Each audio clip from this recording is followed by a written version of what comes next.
All right, guys, what's up? Last video of the night. You notice we're wearing the same shirts. It's because we are up really late making these videos for you. Batch producing.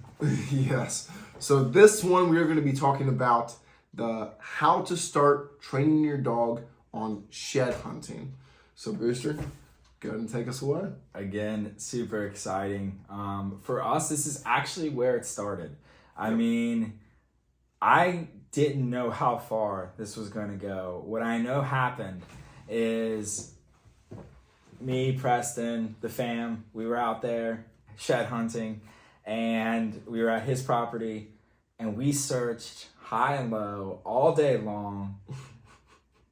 And we have one of those lucky family members. My brother found two. My dad found one. Yeah. And we didn't find any. We were on the quad a lot of the time, so we covered a lot of ground. We got on foot, went into some bedding areas. We didn't find a single shed that whole day. It was so frustrating. Yeah. And his brother Pierce, he found one that was like this big on a hill that we covered like 5 times. But whatever. At the end of that, what happened was, while his brother was still finding little ones like that, we got up to the top of the hill, and I just had it set in my mind. I was like, Preston, can you drive up to the top of the hill so I have service so I can Google where to get a shed dog? And that's he can tell. I literally said that. That's what started this. And that is what started me getting Ivy. That's why Ivy's here. That's why this channel was here. And it all began right here with shed hunting. I looked it up and found that shed dogs are expensive. So I was like, well, the next option is I do it myself. And it gave me the push to get into this side of dog training. And I've loved it so far. But let's get to it. Shed hunting. So the very first thing, this is what we are doing. I cannot say that this is how everyone should do it and that this is a guarantee that your dog is going to shed hunt. The only thing that I can say is this is what we did. And with this, my puppy did wind a deadhead. At 13 weeks. Well, really at 12 weeks. Yeah, super young. Way younger than she should have been. Yeah. So she's like 13 weeks. I don't know. We'll have to look at the date on the video. Again, she was born on Christmas. So yeah, I'm sure you guys will be able to exactly mark that date. But nevertheless, with doing this, she was able to go out and find a deadhead at about 13 weeks old. Which was... And we got a little excited, to say the least. You'll see in the video. Preston's reactions, you guys will learn this throughout the channel. I'm positive of it, are awesome. And they far go past my reactions. I tend to contain my emotions, and he lets them loose. I don't know if that's a compliment, but I'll take it. Definitely a compliment. It is awesome. It'll keep you guys hyped. It keeps me hyped, and Ivy loves it. So, anyways, step 1. Very first step that I did with my dog, Ivy, is give the dog an antler. So, the moment I went and I picked her up, I brought an antler with me. I had not yet got a scent of any kind from any company that provides antler scent. So, I just brought the antler that I had. Luckily, in my particular case, I had an antler that still had some fur, a little bit of blood and stuff. I kind of got it off a deer and had it in the yard. So it still was, I barely touched it. I mean, so it had as much scent as I could provide for the dog. I took that and I brought it to my dog when I went to pick her up. So on the very first car drive, very first time leaving her pack, the very first scent she was introduced to was that antler. That antler having fur scent, deer hide, blood, a little bit of blood at the base anyways, and then calcium and whatever that wax ring stuff is made up of. Someone please comment and tell us. Yeah, I'd love to know. But anyways, so I give the dog that antler, and that becomes its number 1 toy. I mean, it's fetching toy, and it is its chewing toy. Now, there will be a separate portion of our videos that come out where I'm sure I'm eventually going to come to the point where I'm producing some content for you guys as to what I do when it comes to behavioral training. Everything from bringing your puppy home into basic commands, and just getting over those annoying habits like chewing and biting and those such things. And he is the master of behavioral training. Whether he wants to admit it or not, he is the master. I am someone who has never owned a dog in my life. He actually gave me a dog, like 6 years ago now? Yeah, it's and the she puppy is, of my dog. Yeah, and Patience. She's my border collie. Yeah, she is incredibly well trained now, and it's not because of anything I've done. It's just because of what he has told me to do, and I've listened. That's it. But he had to do the work, guys. He put in the work. He listened to what I had to say. I can't say just how many people I've given advice to who said they wanted to help their dog, and I wanted them to have a better relationship with their dog. Yet you give them the advice and they just don't do their homework. They don't implement what it is that has to be done, and then the dog remains locked up in a cage, not going on walks, whatever the case may be for those behavioral issues. But yeah, if it's just anything, practice makes perfect. You go and you implement the things you're supposed to do. You communicate to the dog the way you're supposed to, and you end up with a dog that you love, and therefore you spend more time with, which is, again, our goal on this channel. Yep. Spend more time with your dogs. So, that being said, the Antler became her number one toy, and it's been her number one toy from her first day on site. With chewing, this comes into great handiness, because anytime your dog chews, you need to correct that behavior, redirect that behavior, and then reinforce that redirected behavior. But without going into that, because that's a different video, when you redirect, that redirection object is your antler. You take that antler, it's always that antler, it's always that antler, it's always that antler. And she has negative association with chewing on anything outside of her antler. So that smell always is a good thing. It becomes something that is just ingrained in her brain. And that's just step one. That's it. It sounds super simple and stupid. I know it does. It sounds dumb. You're like, there's no way my dog's gonna get used to this, and now I'm gonna go out and it's gonna find it. But as I've already said multiple times, and with all of the dog training, it's just a puzzle, and this is the first puzzle piece. So our next piece of the puzzle is to teach your dog how to play fetch. In our particular case, I have a lab, which is a natural retriever. And guys, as somebody who my whole life I've owned border collies, it's just been my dog of choice. Not natural retrievers. They're just not. Super high toy drive. My dog Patience does not quit when it comes to toys, but I will say teaching her to fetch was a task. It was a task. It was I had to put in work to teach this dog to want to grab a toy and bring it back to me. That being set aside, this natural retriever, I basically went out with my toy. I got her hyped about it. It's the antler, obviously. Chucked it, and once she picked it up, she naturally went after it and then picked it up. I praised her just for picking it up, but then I would just say, oh my goodness, have that voice inflection, heighten your energy. It's super exciting. This is amazing. I can't believe you grabbed that toy. And then back away. When you're backing away, instead of you approaching that dog and pressing your energy towards that dog, making the dog kind of want to go away from you or play chase, you're instead backing away and causing the dog to want to chase. So then that dog, being a natural retriever as she is, just held on to the object, but because I was backing away from her, was enticed to come towards me. With that being said, retrieving was pretty much set for Ivy. I didn't have to do much. We'll cover other videos on detailed how to teach your dog fetch.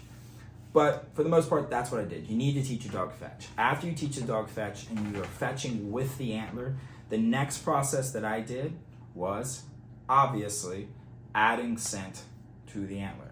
Just from the association of the smell from having fur and blood and stuff like that, was a squall. She found 2 deadheads, Yeah. But from does. So we didn't even count it as like this big ordeal, but it was cool for us. Obviously, a huge stepping stone and learning part for her. But she found 2 deadheads that were does, and that was awesome. Okay. And that was, that's success in my book. And as of this point, I always reward for any bone found. Yep. So that's big, but we'll get into that The next process after you taught your dog how to play fetch is, once you got that consistent back and forth, you want to therefore hold the dog, get preferably in a sit. This is going to be good for later on if you're training that dog for duck hunting or any type of just basic obedience. Having the dog stay and then throw it and then release the dog on a command to go get it.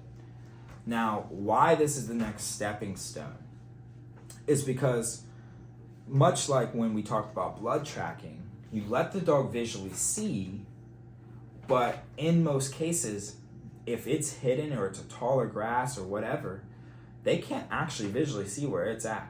So unless they marked it perfectly, even if it's the last 3 feet, that dog still has to eventually put its nose down and try to wind or smell and find that antler you just threw. And what you're hoping for is its desire to retrieve it will push it to have that desire to find it with its nose. And then you're getting scent recognition. So then you're going to keep playing this game of fetch, and now you're going to do the hold. Fair warning, with puppies particularly, you probably will not have this problem with an older dog. Like if you're trying to start this and you have like a 2-year-old Labrador, you probably won't have this problem because they've grown up already and they have a far bigger drive to retrieve already. But with puppies, they kind of lose their interest. So having them restrain themselves is a far more mental game than just going and getting it as soon as you throw it. So having them restrain and like sit and focus on staying before you give them the command to go get it is going to be mentally tolling for them. So what you need to do is just keep that in mind and keep it very short. I think my first times doing this, I did maybe 2 throws, guys. 2 throws. And I know that sounds stupid. And you're probably going to be tempted to do more, and you're going to probably do it. But your puppy will do exactly what I had happen to me when I got about 2 sessions in, and I tried to push my limits. I threw it out. It was about my 3rd throw of having her do that, and then she went out and she got it, and then she just didn't want to retrieve it for me. She didn't want to come back and bring it to me because it was just mentally tolling. She just wanted to go and actually play and have freedom and stuff. Therefore, I lost that having her want more. And that is a very important process for me in this dog training. I don't know, it just seems to produce a better result for me.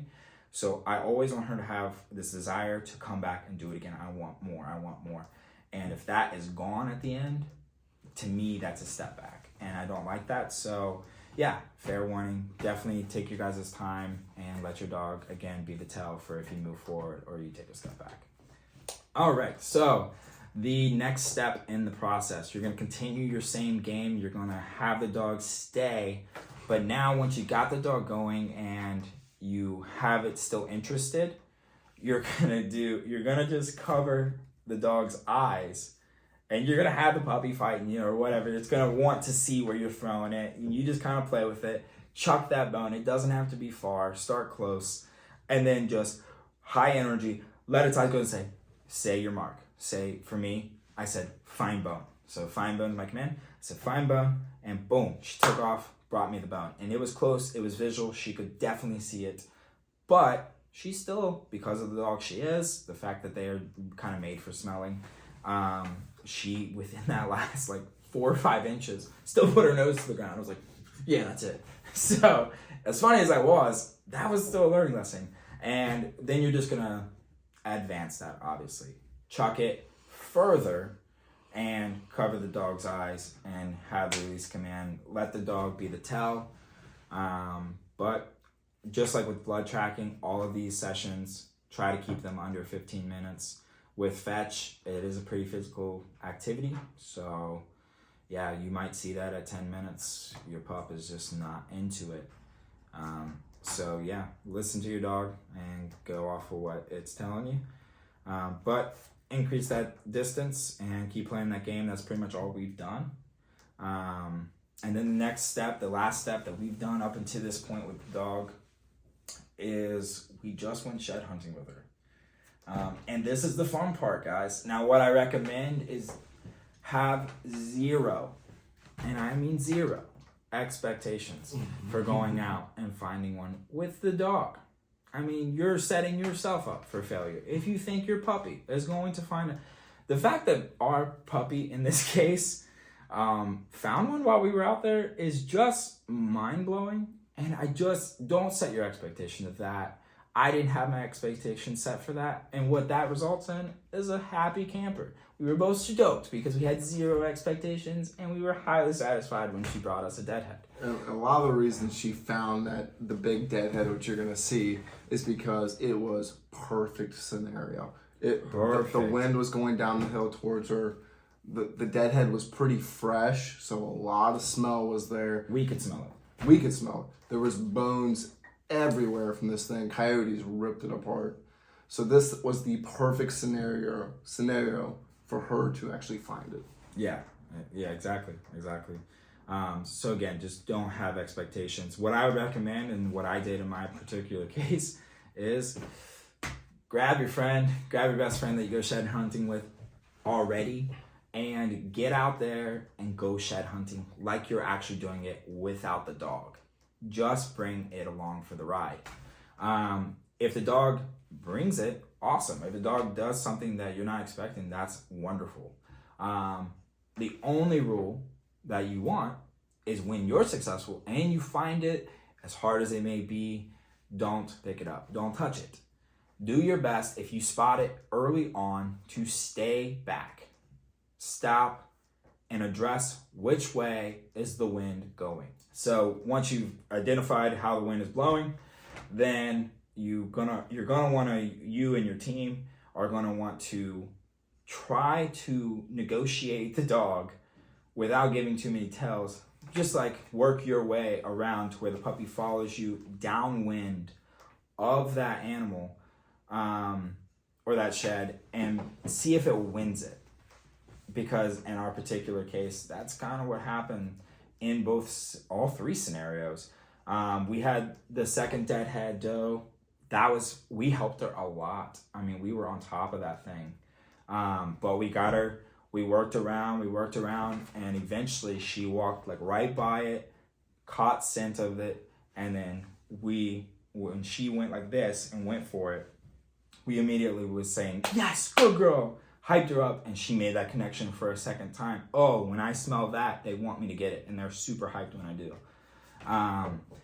Then basically that's it. I mean, that is where we are in our current process. We went out and we've gone shed hunting with her a total of 4 times, maybe 3 or 4. 3 or 4 times. I think I went 1 time separate, 2 times together. Yep, 3. So 3 times. And yeah, just get out there, guys. Get out there, put some feet on the ground. I mean, that infield experience is just not going to be replicated by being in the yard. And also, to find sheds, there has to be sheds. So a little trick that we do is we obviously check our properties that we hunt and things like that, but really go get permission on places where hunting's not allowed, because you're just gonna have a lot more sheds there. You're gonna have a lot more deer there. It's gonna be easier to find them. Yep, that's a big tip. You guys are gonna find when you get into the shed hunting